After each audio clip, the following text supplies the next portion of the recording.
Assalamualaikum warahmatullahi wabarakatuh. Perkenalkan, nama saya Rizky Amalia dari kelompok 11. Pada kali ini kami akan membahas materi dengan judul Peradaban Islam di Sulawesi, Tumbuh dan Berkembangnya Islam di Sulawesi Selatan dan Sulawesi Tenggara. Selanjutnya akan dilanjutkan oleh teman saya, yakni Siti Nur Cahaya. Baik, yang pertama itu Islamisasi di Sulawesi Selatan.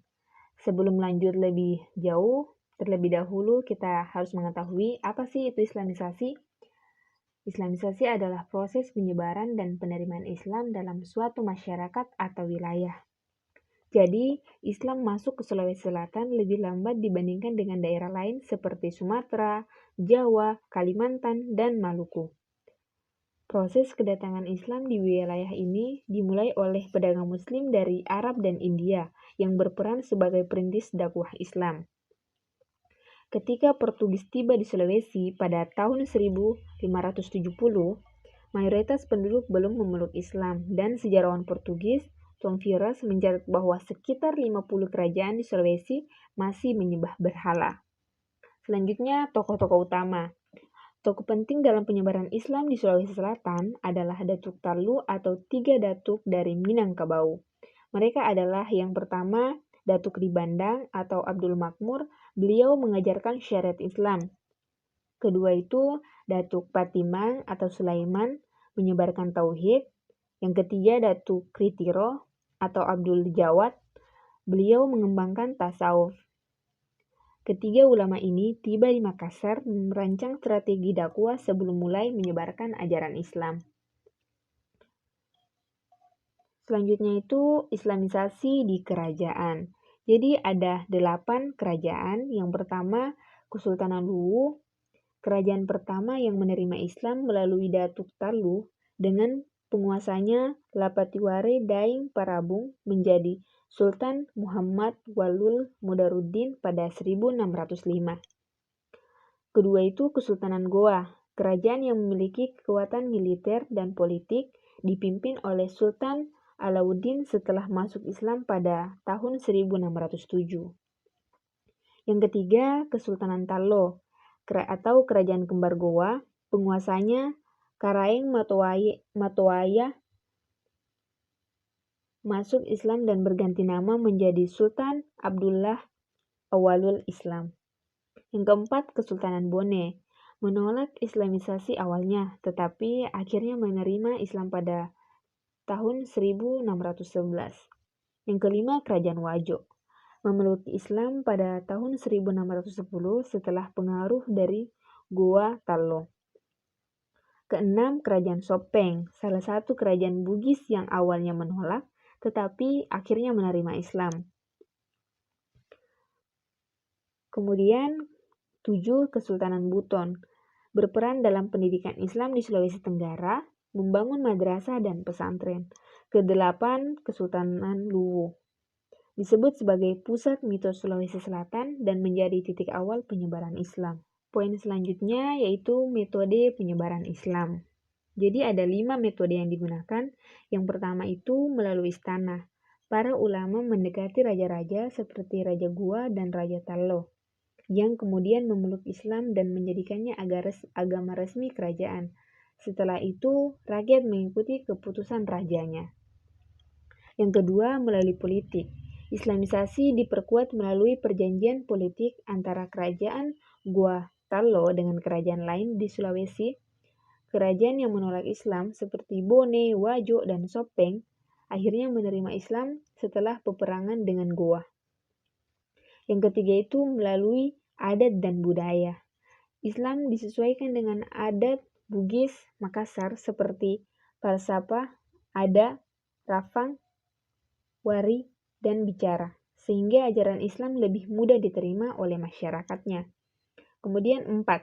Melalui perdagangan. Pedagang Muslim yang telah lama bermukim di Sulawesi turut menyebarkan Islam kepada masyarakat setempat. Yang kelima, melalui diplomasi dan dialog. Para ulama melakukan diskusi terbuka dengan para raja, membahas ajaran Islam dari berbagai aspek, sosial, akidah, syariah, dan pemerintahan. Poin selanjutnya, pendidikan Islam.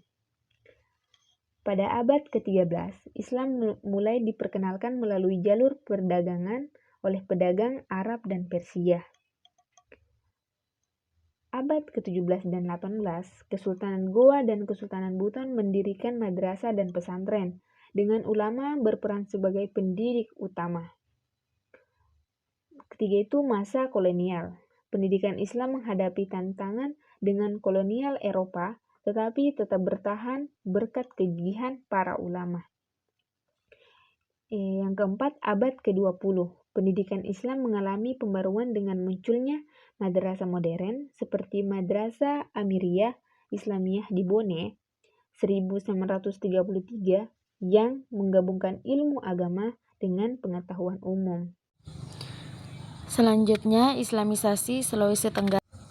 Salah satu penyebar agama Islam yang terdahulu di Sulawesi Tenggara ialah Syekh Abdul Wahid bin Syarif Sulaiman yang berhasil dari petani, yang disebutkan telah mengislamkan Raja Wolio dari Buton pada tahun 1564 dan mengajarkan agama kepada penduduk setempat yang baru saja memeluk Islam. Daerah daratan Sulawesi Tenggara lebih lama dalam menerima agama Islam. Baru pada abad ke-18, Raja Konawe yang bernama Laki Dende mulai menyesuaikan adat setempat dengan ajaran Islam. Islamisasi di Sulawesi Tenggara berlangsung dalam beberapa tahap sebagai berikut. Tahap awal abad ke-16, Islam pertama kali diperkenalkan di Sulawesi Tenggara oleh Syekh Abdul Wahid bin Syarif Sulaiman dari Petani, sebuah kerajaan Islam di Semenanjung Malaya. Beliau tiba di Sulawesi Tenggara pada tahun 1564 dan berhasil mengislamkan Raja Wolio dari Buton, La Elang Kareng Bula. Setelah memeluk Islam, Raja Wolio berperan aktif dalam menyebarkan agama Islam kepada masyarakat sekitar dan membangun kerajaan Buton berdasarkan syariat. Sebuah pesantren pun didirikan di Buton sebagai pusat pendidikan dan penyebaran ajaran Islam. Syekh Abdul Wahid juga membantu Raja Wolio dalam membangun kerajaan Buton yang berdasarkan syariat Islam. Kerajaan Buton kemudian menjadi salah satu kerajaan Islam terbesar dan terkuat di Sulawesi Tenggara. Kemudian tahap lanjutan abad ke-17 sampai dengan 19. Perkembangan Islam di Sulawesi Tenggara terjadi melalui berbagai jalur, termasuk perdagangan, perkawinan, dan ekspansi politik. Islam mulai menyebar Kemuna, Kabaena, Moramo, Kendari, dan Kolaka. Beberapa kerajaan lokal juga mulai memeluk Islam. Kerajaan Konawe yang berdiri sejak abad ke-13 mengadopsi Islam di abad ke-18 di bawah kepemimpinan Raja Laki Dende yang mengintegrasikan adat dengan ajaran Islam. Unaha Kerajaan Konawe juga mengikuti jejaknya. Sementara itu, Wawani'i, sebuah pulau di sebelah timur Kendari, menjadi kerajaan Islam pada abad ke-19 setelah menerima pengaruh dari Buton dan Konawe. Kemudian tahap modern abad ke-20 sampai sekarang. Pada abad ke-20, perubahan politik dan sosial turut mempengaruhi perkembangan Islam di Sulawesi Tenggara. Selama masa penjajahan Belanda dan Jepang, banyak ulama dan tokoh Islam berjuang untuk kemerdekaan Indonesia, termasuk Laode Muhammad Idrus, Laode Ahmad, dan Laode Hussein. Setelah kemerdekaan, Sulawesi Tenggara menjadi provinsi pada tahun 1964 dan mengalami perkembangan pesat dalam ekonomi, pendidikan, dan budaya. Berbagai organisasi Islam seperti Muhammadiyah, Nahdlatul Ulama, dan Majelis Ulama Indonesia turut berperan dalam memajukan dakwah serta memperkuat nilai-nilai Islam dan kehidupan masyarakat.